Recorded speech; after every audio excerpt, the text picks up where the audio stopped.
Уфимский берег на Маяке. Ну что же, связь телефонная со студией «Маяка» установлена, и я приветствую Кирилла Сергеевича Перлова. Кирилл Сергеевич, здравствуйте.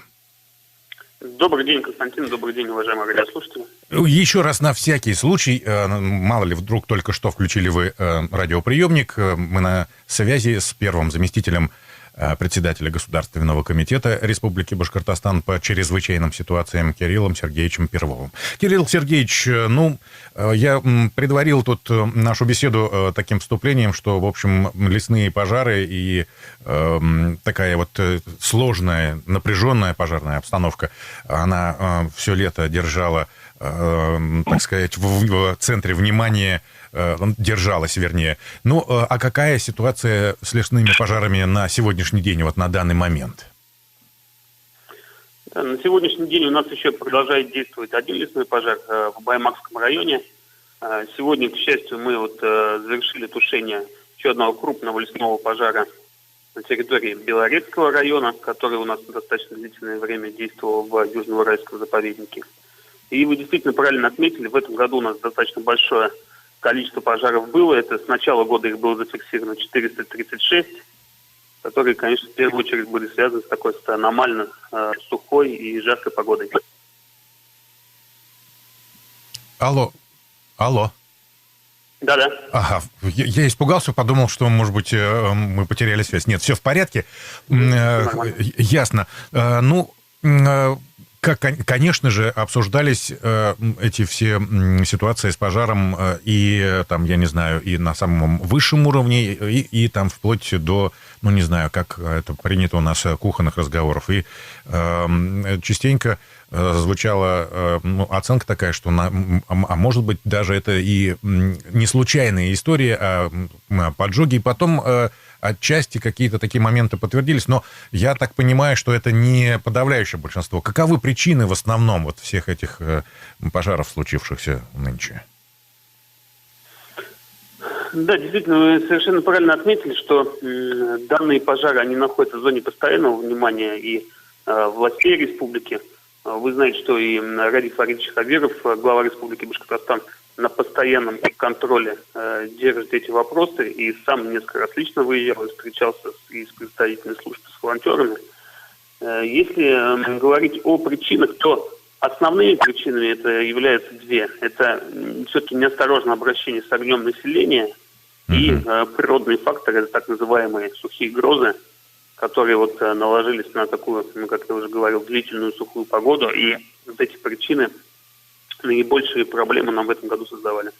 Такое сочетание получилось естественных условий и, к сожалению, такого немножко неряшливого, мягко, если сказать, отношения некоторых людей. Понятно. В других районах, Якутия из других районов, и наши соседи, Челябинская область, да, тоже на слуху были. Какова ситуация в других еще регионах России была нынче? Да, действительно, такая погода жарко установилась на территории нескольких субъектов Российской Федерации, да. Если говорить о наших соседях, то в Челябинской области, например, пожаров было практически в 2 раза больше, чем у нас, а площадь была даже больше в 4 раза, чем на территории Республики Башкортостан. Также, конечно, соседняя Оренбургская область тоже испытывала большие проблемы с лесными и ландшафтными пожарами, и в том числе у них, к сожалению, был допущен переход на населенный пункт. И были такие ситуации, буквально на прошлой неделе, допущен переход одного ландшафтного пожара с территории Оренбургской области на территорию Кугарчинского района Республики Башкортостан. Поэтому мы все необходимые меры оперативно приняли. Нужно отдать должное, что и, как всегда, у нас, в принципе, в этом году активно, быстро откликнулись волонтеры. И этот пожар, который у нас из соседней области перешел, мы его оперативно локализовали и ликвидировали. А если говорить, например, о Республике Марий-Эл, то там был вообще введен режим чрезвычайной ситуации регионального уровня, и буквально они больше 2 недель в этом режиме функционировали. Буквально вчера этот режим у них был снят.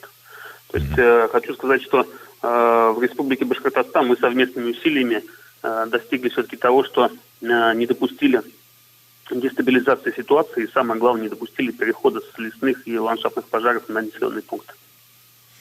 Да, это большая и серьезная работа, и о ней мы все прекрасно знаем и помним. Мы и с вами разговаривали, и с вашими коллегами разговаривали, и с волонтерами. Все-таки там достаточно такое серьезное сотрудничество позволило противостоять этой опасности. Но, тем не менее, в социальных сетях, не хочу говорить, что злые языки, но были озвучены многие такие мнения, или мнение одно, но многими, что пожары тушат как-то долго, очень долго, слишком долго. Действительно ли это так? Какая тактика тушения применялась? И почему именно такая?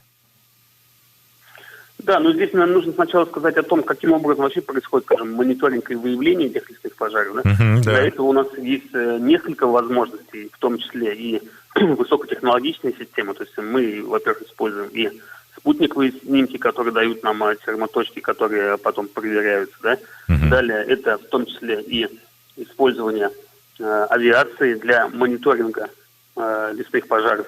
Это тоже периодически применяется. Дальше это и наземный контроль. И в том числе в этом году уже была внедрена у нас система лесопожарного видеомониторинга с аналитикой, которая позволяет оперативно выявлять. То есть это все делается для того, чтобы эти очаги оперативно выявлять. А далее уже, в первую очередь, это лесничие непосредственно сразу начинают тушить этот пожар, как они его выявляют. И в случае необходимости привлечения дополнительных сил и средств уже привлекается пожарный спасатель Госкомитета по чрезвычайным ситуациям Главного управления МЧС России по Республике Башкортостан.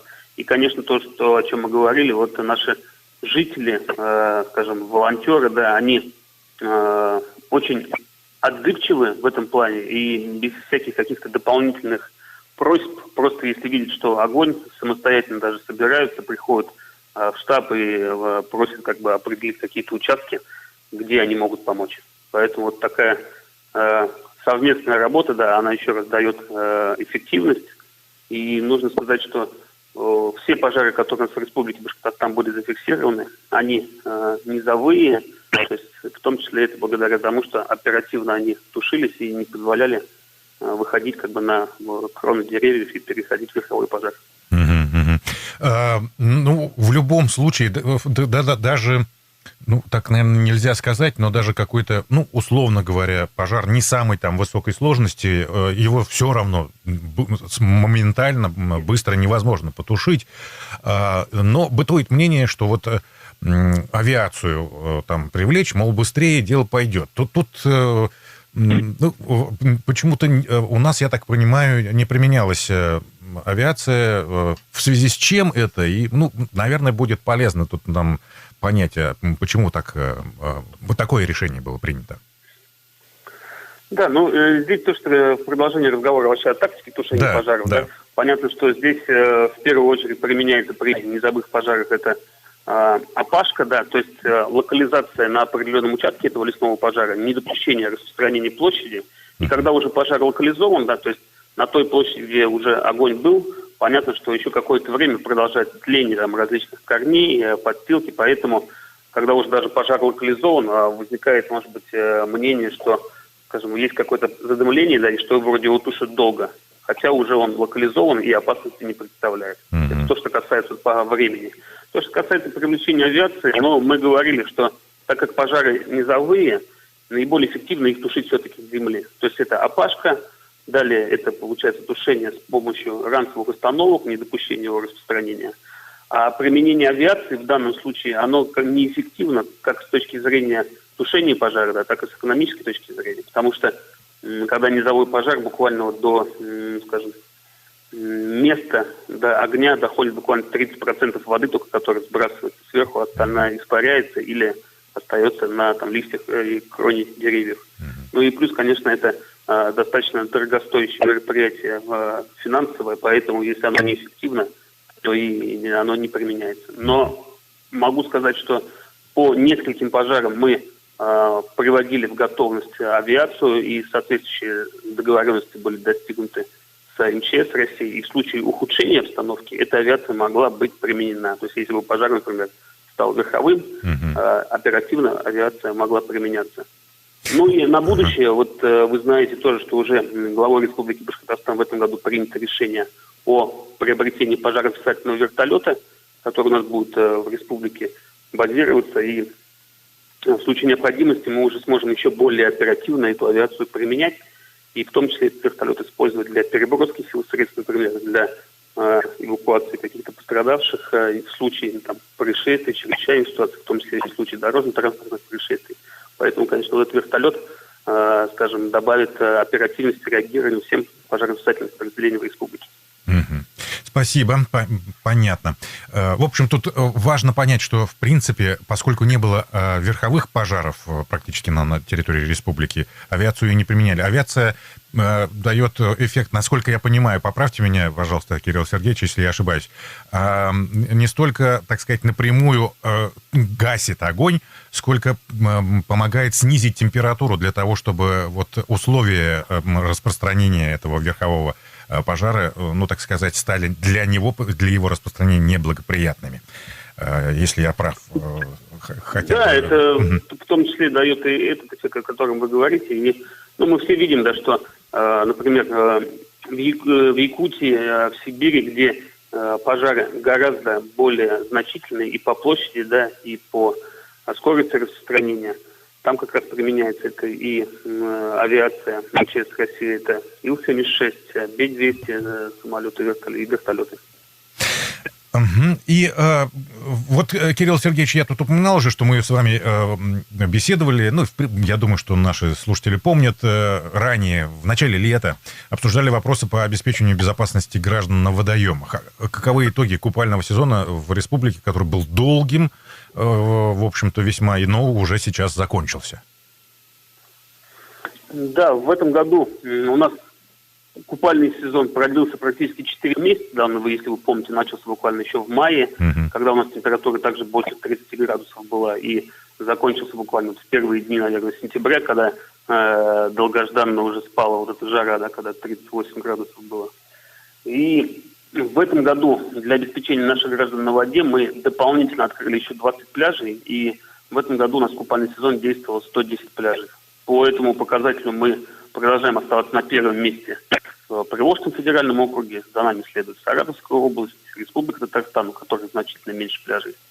И это все делалось для того, чтобы наши граждане могли безопасно отдыхать.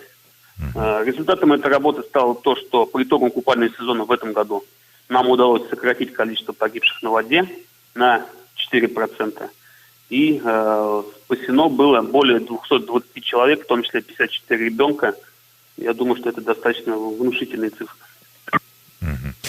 Я думаю, что поскольку мы уже, в общем, о пожарах и о воде поговорили, о той ситуации, которая сейчас с пожарами, вы тоже уже сказали. Может быть, что-то вы хотели еще просто, обращаясь к нашим слушателям «Маяка», сказать?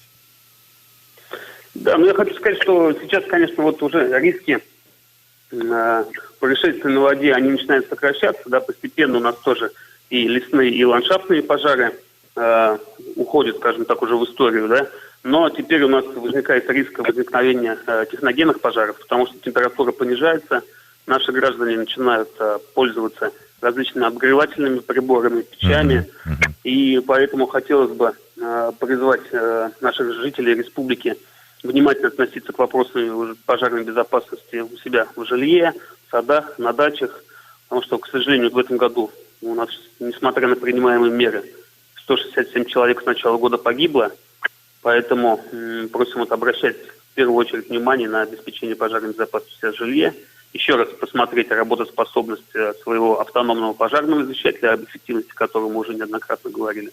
Если еще его нет, то обязательно приобрести, и тогда вы можете уже ощущать себя в безопасности.